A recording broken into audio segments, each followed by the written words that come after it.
नमस्कार सभी को, स्वागत है आप सबका एक बार फिर से मेरे इस YouTube channel maths with doctor Ravi Dwivedi पर। पिछले 2 लेक्चर्स में हम लोग एंशियंट मैथमेटिशियंस के बारे में पढ़ रहे थे, जिसमें हम लोगों ने बुधायन, आपस्तम्भ, कात्यायन एवं महावीराचार्य के बारे में पढ़ लिया है। तो आज के इस वीडियो में हम लोग ब्रह्मगुप्त और भास्कराचार्य के बारे में जानेंगे और उनके मैथमेटिकल कंट्रीब्यूशन को भी हम लोग समझने की कोशिश करेंगे। तो चलिए शुरू करते हैं हम लोग ब्रह्मगुप्त से। ब्रह्मगुप्त का जो जन्म काल है वो 598 से 668 ईस्वी के आसपास का माना जाता है। ये हमारे एक ग्रेट एस्ट्रोनॉमर भी हैं, मैथमेटिशियंस भी हैं, ठीक है। बहुत सारी बुक्स लिखी हैं साइंस और मैथमेटिक्स में, जिनमें से मुख्यतः ब्रह्म स्फुट सिद्धांत एंड खंडाय का है। ओके, ये पहले ऐसे मैथमेटिशियन थे इंडिया के जिन्होंने जीरो से रिलेटेड कैलकुलेशन का डेवलपमेंट किया था, राइट। सो चलिए जानते हैं इनकी बायोग्राफी के बारे में। तो जितनी भी इन्फॉर्मेशन हमको पता ये 598 ईस्वी में भीनमाल, जो राजस्थान का एक स्थान है, वहाँ पे जन्म इनका हुआ था, ठीक है। और इसीलिए इनको कुछ लोग जो है वो भीलमाचार्य भी कहते हैं।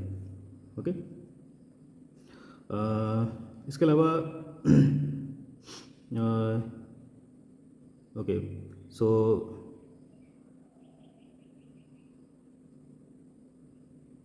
ब्रह्मगुप्त ने प्राइमरीली अगर हम देखे जाएँ तो 5 मेजर प्रिंसिपल्स जो एस्ट्रोनॉमी के थे, है ना, उनको पढ़ा।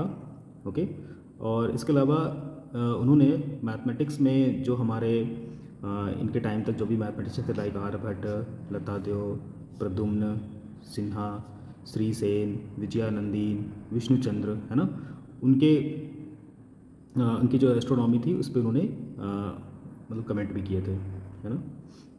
कोई उनके डेथ के बारे में कोई डेफिनेट इन्फॉर्मेशन अवेलेबल नहीं है, लेकिन बहुत सारे स्कॉलर्स का मानना है कि 668 ईस्वी में उनकी डेथ हो जाती है, ठीक है। हम जानते हैं उनकी फेमस राइटिंग्स के बारे में। सबसे पहले तो कि सबसे जो फेमस राइटिंग है वो है ब्रह्म स्फुट सिद्धांत।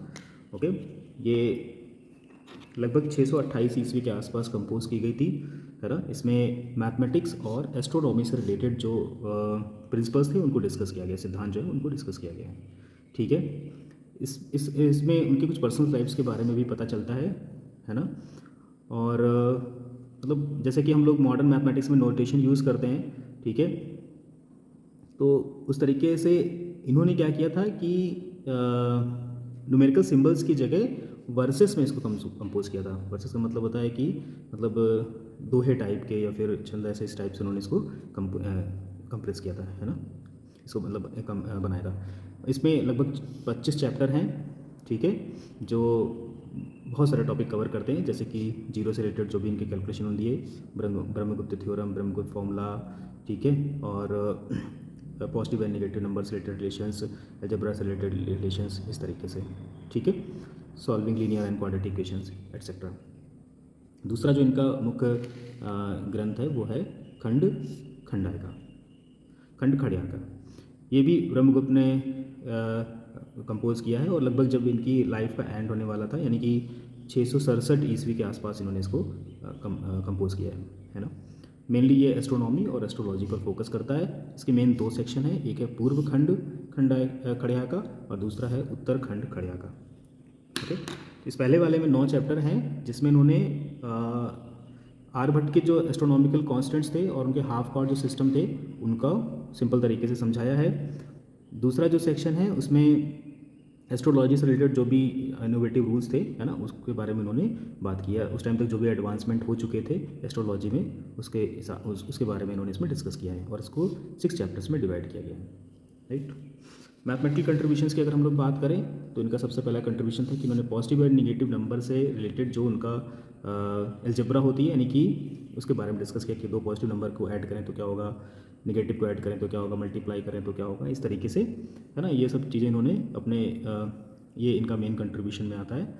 जैसे कि हम यहाँ पे बात करें, sum of 2 positive number, sum of 2 negative numbers, the product of 2 positive और नेगेटिव नंबर्स, है ना, बताया कि कब पॉजिटिव होगा कब नेगेटिव होगा, लाइक दैट।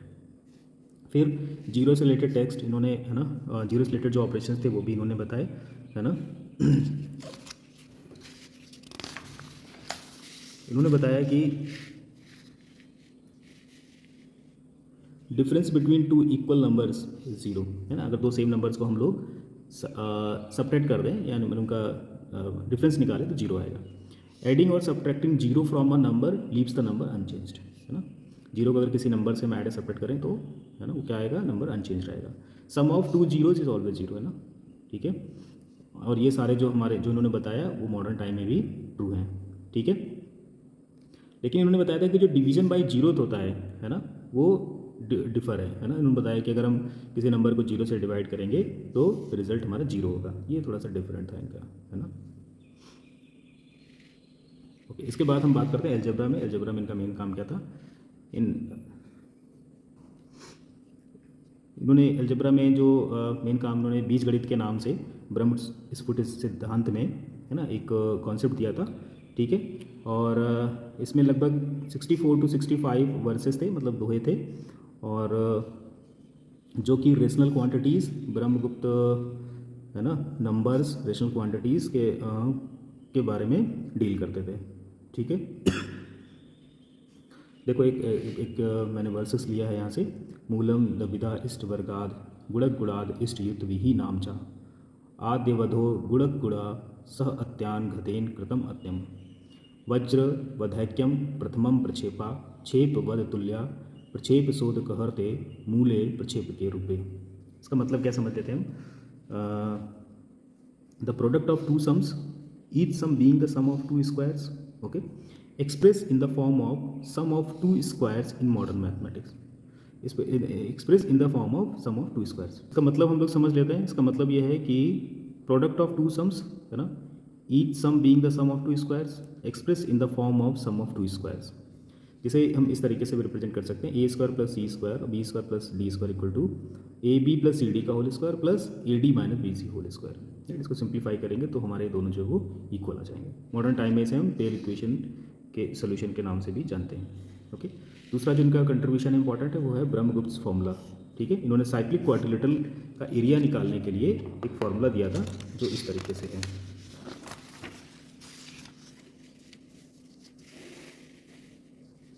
ठीक है। ये एक वर्सेस के फॉर्म में है, मैं यहाँ पे दिखा पा रहा हूँ आपको, ठीक है। स्थूल फलम त्रिच तुर्भुज बाहु प्रतिबाहु योग दल घातस भुज योग अर्ध चतुष्ट भुज ऊन घातात पदम सूक्ष्म, ठीक है। जिसके हिसाब से जो एरिया ऑफ साइक्लिक क्वाड्रिलेटरल है वो ये आता है, ठीक है। फिर उन्होंने ठीक है, ये हो गया। इसके बाद आता है ब्रह्मगुप्त थ्योरम आती है ना। ब्रह्मगुप्त थ्योरम में हमें क्या बताया गया है कि इसको इसमें उन्होंने बताया कि अगर किसी साइक्लिक क्वाड्रिलेटरल का जो डायगोनल होगा, है ना, साइक्लिक क्वाड्रिलेटरल के जो डायगोनल्स होते हैं वो परपेंडिकुलर होते हैं एक दूसरे पे, है ना। और उसके लिए इन्होंने ये दिया था एक फ्रेस वर्सेस त्रिन भजय भुजौ तु भूमिस्तद तंबस लंबक अधरम खंडम ऊर्धव अवलंब खंड लंबक योग अर्धम उधर उनम, ठीक है। तो इसका यही मतलब है कि जो साइक्लिक क्वाड्रिलेटरल का जो डायगोनल होगा वो एक दूसरे को परपेंडिकुलर पे, है ना, परपेंडिकुलर पे कट करते हैं, are perpendicular to each other. इसके अलावा फिर ब्रह्मगुप्त का इंटरपोलेशन फॉर्मूला है, ठीक है। और लास्ट में इन्होंने जो sum of square of first n natural numbers है वो n plus one 2n plus one 6 के इक्वल होता है। कैसे उन्होंने दिया, उन्होंने कहा multiply the sum of first n natural number by one more than n and then dividing the product by 3 we obtain the sum of squares, ठीक है। तो इस तरीके से ये निकल आता है। और फिर इसके अलावा इन्होंने the sum of cubes of the first n natural number दिया था, वो होता है n plus one by 2 square, ठीक है। इस तरीके से देख सकते हैं कि ब्रह्मगुप्त का जो कंट्रीब्यूशन था मैथमेटिक्स में वो बहुत ही मतलब लगभग उन्होंने मैथमेटिक्स का जो भी उस टाइम एक्टिव एरियाज़ थे हर एरियाज़ में अपना कंट्रीब्यूशन दिया और एक प्रोमिनेंट मैथमेटिशियंस के रूप में हम उन्हें याद रखते हैं और याद रखेंगे हमेशा, ओके। तो चलिए हम लोग बढ़ते हैं अपने अगले मैथमेटिशियन की तरफ जो कि हमारे हैं भास्कराचार्य, है ना। भास्कराचार्य का जो जन्म है वो लगभग 1114 से 1185 ईस्वी के आसपास माना जाता है, ठीक है।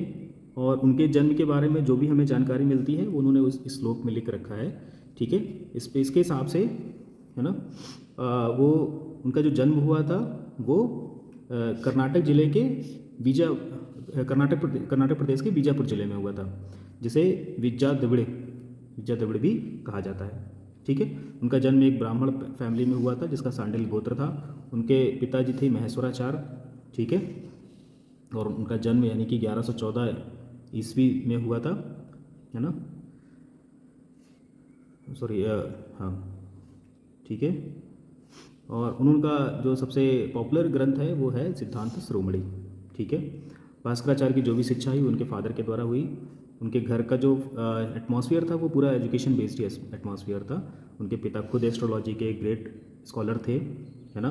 भास्कराचार्य का सन लक्ष्मीधर, उनकी डॉटर लीलावती, उनका ग्रैंड सन गंगादेव, सब हाईली एजुकेटेड थे। उनमें से उनकी जो बेटी थी वो एक ग्रेट मैथमेटिशियन और ग्रेट एस्ट्रोलॉजिस्ट भी थी, ठीक है। तो लीलावती के नाम से मुझे उनके नाम की एक स्टोरी याद आती है। मैं ज़रा बताना चाहूँ कैसे लीलावती मैथमेटिशियन बनी। तो जब लीलावती शादी लायक हो गई तो भास्कराचार्य ने उनके लिए लड़का देखना शुरू किया। पर लीलावती खुद एक एस्ट्रोलॉजी पे स्कॉलर थी। उन्होंने अपने एस्ट्रोलॉजी से कंक्लूड करके एक डेट निकाली, है ना, एक टाइम निकाला जो उन्होंने फिक्स किया कि अगर मेरी शादी इस टाइम पे नहीं हुई तो इसके अलावा उनकी शादी नहीं, या तो होगी नहीं, अगर होगी भी तो वो विडो हो जाएंगी, ठीक है। तो इस तरीके से उनकी शादी की डेट आई, बट चूँकि सम हाउ ऐसा हुआ कि उनकी शादी उस फिक्स, है ना, मुहूर्त पे नहीं हो पाई और वो विधवा हो गई। तो लीलावती जो थी वो काफ़ी दुखी रहने लगी। तो इसलिए भास्कराचार्य को लगा कि वो लीलावती को मैथमेटिक्स पढ़ने के लिए इंस्पायर करते हैं। चूँकि लीलावती ऑलरेडी एक ब्रिलियंट माइंड थी, उन्होंने जल्द ही मैथमेटिक्स से रिलेटेड चीज़ों को सीखना शुरू कर दिया और अपनी लाइफ जो थी वो मैथमेटिक्स को डेडिकेट कर दी, ठीक है। सो हम अगर बात करें कि जो उनकी इम्पॉर्टेंट जो भी कंट्रीब्यूशन था, है ना, तो उनकी इम्पॉर्टेंट जो बुक्स थी मैंने पहले बताया कि उनकी सबसे इम्पॉर्टेंट बुक्स है सिद्धांत शिरोमणि, ठीक है। इस बुक में क्या है, 4 पार्ट्स में इसको डिवाइड किया गया। एक तो पाटी गणिताध्याय है, दूसरा बीज गणिताध्याय है, तीसरा, है ना, ग्रह गणिताध्याय है, और चौथा गोलाध्याय है, ठीक है। तो पहली जो गणित है ना, ये इसी जो पाटी गणित जो पहला अध्याय है पाटी पड़िताग अध्याय, इसी पार्ट को लीलावती के नाम से भी जाना जाता है। दूसरा बीज गणिताध्याय है, इसमें बीज गणित से रिलेटेड काम है। ग्रह गणिताध्याय ग्रहों से रिलेटेड है ना। ये दोनों जो पार्ट है, ग्रह गणिताध्याय और गोलाध्याय, में एस्ट्रोनॉमी से रिलेटेड जो काम है वो किया गया है। फिर इसके अलावा उनकी जो इसके अलावा जो बुक है, एक है करण कुतूहल, है ना, जिसको उन्होंने लगभग अपने लास्ट या जीवन के आखिरी पलों में लिखा था, ठीक है। ये भी एस्ट्रोनॉमी से रिलेटेड बुक है। फिर इनका है भास्कर व्यवहार एंड भास्कर विवाह पटल, ये एस्ट्रोलॉजी से रिलेटेड बुक है, ठीक है। फिर है वसन भास, ये सिद्धांत शिरोमणि जो उनकी बुक थी उस पर एक कमेंट्री नोट लिखी थी, शॉर्ट नोट एक तरीके से। तो ये उनके मेन, है ना, जो उनके एक तरीके से मेजर वर्क है उनका, जिसको उन्होंने इस तरीके से कंपाइल किया गया है, ठीक।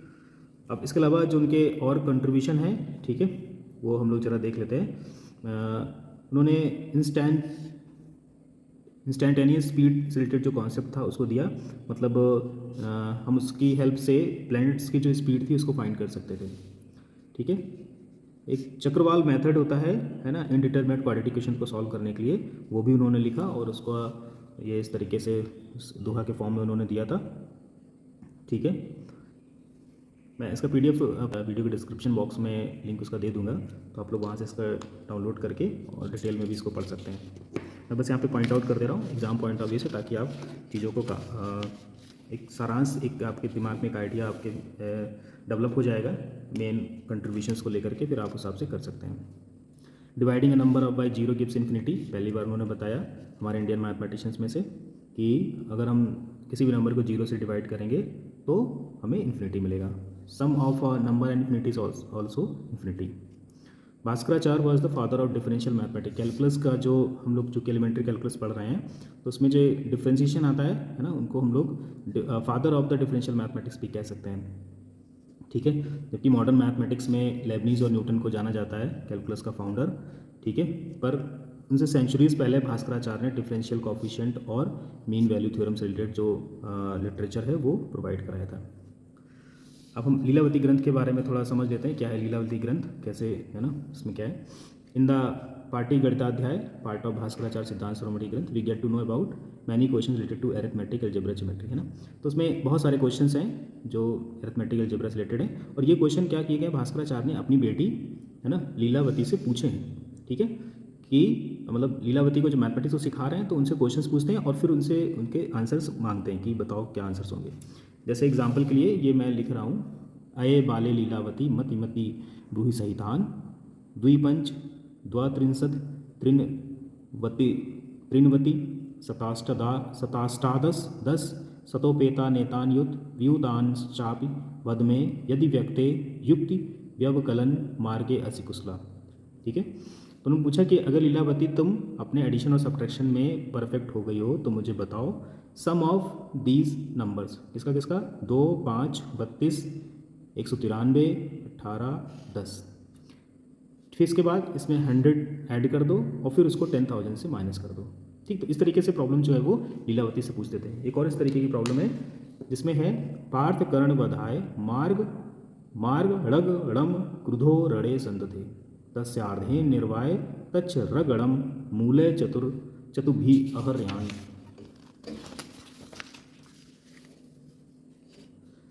शल्यम षड्भिर्थेपु भिस्तरिपि भिरपि छत्रम ध्वजम कार्मकम चिच्छेदास सिरा सनेड़ कत्तिते यानुर्जना संतते।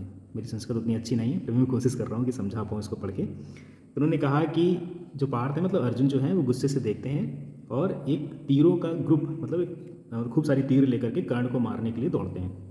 आधी तीर से उन्होंने क्या किया, कर्ण की तीरों को काट दिया।